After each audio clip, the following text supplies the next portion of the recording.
Good evening, everyone. This is Justin, also known as Saronian. For today's video, I was just thinking about the fact that in February, according to the Warhammer community, we're supposed to get the Greater Good Psychic Awakening, which, on one hand, it can be something for the town. Now it's a question of is it going to be the town and who else? And right off the bat, I don't really know. It could be the Tau versus Necrons. It could be the Tau versus. Really, it's just them. I mean, you had the Eldar versus Dark Eldar, Eldari versus Drakari conflict with the Phoenix expansion. What is it? This Faith and Fury, which is basically Black Templar, Sisters Battle, a little bit Imperial Guard, and also the various Chaos Legions, which, okay, cool, that's not bad. The most recent one, which is Blood of Baal, which is Blood Angels and Tyranids. I don't think there was anything else, too. You have the next one, which features the Dark Angels, which is weird, but I'll take it. And the Thousand Suns and Grey Knights. So that's going to be interesting how that one goes. Following that, there's supposed to be something in, what is it, February, which is Great Good. Now that's going to be interesting. Now with Tau, there are a few things that can go about it. First one is, what do we get as far as a new hero / new unit? Some people are making comments about how we should get new crisis teams. I don't necessarily agree with it. It's been about, I think it was 2-3 years since we had crisis teams been rebuilt, reintroduced, and upgraded, which is actually good for them. I think they could use a price decrease, but that's just me. Fire Warriors, same deal. They were, I think came out at the same time, which is weird. Broadsides came out, so basically here comes down to it. The new units from the old units that have yet to be updated to new standards is the Hammerhead, which is basically, Devilfish, Hammerhead, which is basically, the Skyray, but that's going on 20 years. Okay, that came out, I think it was 2001, 2002. I think it was 2002 that came out. And you have just a large number of units that, I mean, those are that's a vehicle. Okay. Now, could they change it? Maybe. Could they upgrade it? Maybe, but at the same time, I don't really see it. That being said, the one unit that has yet to be upgraded that could really use it is the Kroot Mercenaries. They're not really. They have yet to be upgraded. Okay, we had the Kroot Mercenary list from back in the early 2000s that was good. Okay, it wasn't terrible. It wasn't bad. But it wasn't great. It was very focused on being mercenaries. Now, that being said, that can also be used as a way to get Anghkor Prok, the Kroot Shaper hero that they basically cut out. Apparently that was a special Kroot model from at that time, and when they came out with it, it did well, but it wasn't spectacular. Okay. So that'd be a perfect opportunity if we were to use the Phoenix, the Eldar list. Basically, you get a new hero, a revamped unit, and then possibly maybe even a renewed Kroot Shaper. Okay, because remember that hasn't been updated either in 2 decades. The other hero that comes to mind as well is Aun'shi. Aun'shi has been the same deal for the last couple of years. So my computer just changed. And Aun'shi has been the same as well, too. It'd be nice to get him updated.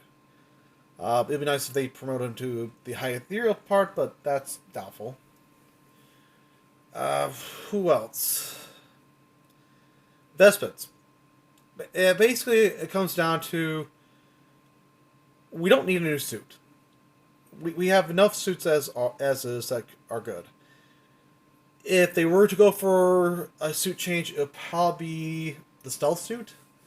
But that was updated back in, I think, in 04, 05 or something like that. I mean, they updated back then. They changed it up. Pathfinders, they don't really need to change them up. Yeah, Skyray, maybe, but that's, again, with the Devilfish Hammerhead deal, so can't really do a whole lot there. For me, I would say, there's the whole, the Space Polar Bears, the Nekazar, which can be useful as well, too. They can be useful as well, too.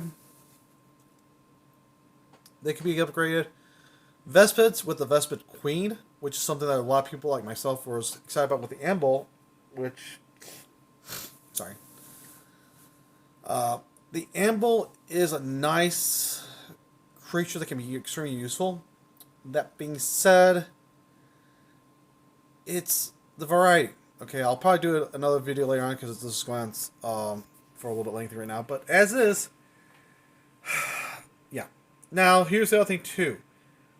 One thing that basically that Games Workshop has came out with is the new transport for the Adeptus Mechanicus, which, I'll be honest, I looked at it. It's, first off, it doesn't look good. That being said, it is a combination of a gunship, a bomber, and a transport. Which would be an issue if it wasn't for the fact that you could have done the same thing for the Tau.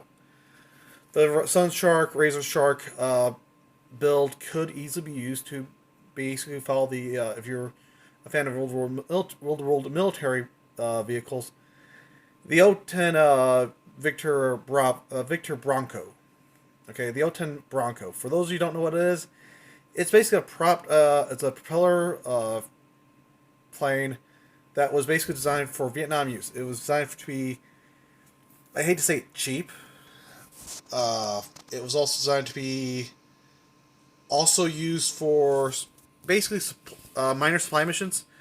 Used for, it's basically where if the area is not civilized, if you have dirt roads, if you have limited fields, if your technology, if your support is non-existent, that's where it comes down to play. That's where that vehicle comes into play. And it can carry cargo, it can carry weapons, it can carry munitions, it can carry troops. It's designed to be a good transport craft. And the fact that they decided to do that with the Mechanicus and not the Tau, it's like, dude, the Tau have a reason to do it. They only have one transport. That's the Devilfish. They don't have any other transports. And I get the Mechanicus were in the same boat for a while, but how can I put it? They're also newer. Okay, when I started back up in the Tau, collecting the Tau Empire again, that was back in 2015, 2016. Started getting back into it. And oh boy. And that's what comes down to it. I mean, the mechanics were new. I'll probably do a video about that too. But yeah, that's just my thoughts about what could be done. New suits, no reason to do a new suit. Redone Farsight Commander, no. Not to say he doesn't deserve it, but as is, doesn't really need it. New Shadow Sun, no. She doesn't need it either. Aun'shi, he could use a new update because his model's old. Remember, him and Farsight were the original two heroes. The Devilfish is the original transport. The Kroot are still original Kroot. The Kroot Hounds and the Krootox, they're still original Kroot. Update it, get better, so on and so forth. Y'all have a good night now. Hopefully this video is informative and brings up a discussion. Thank you. Y'all have a good night now.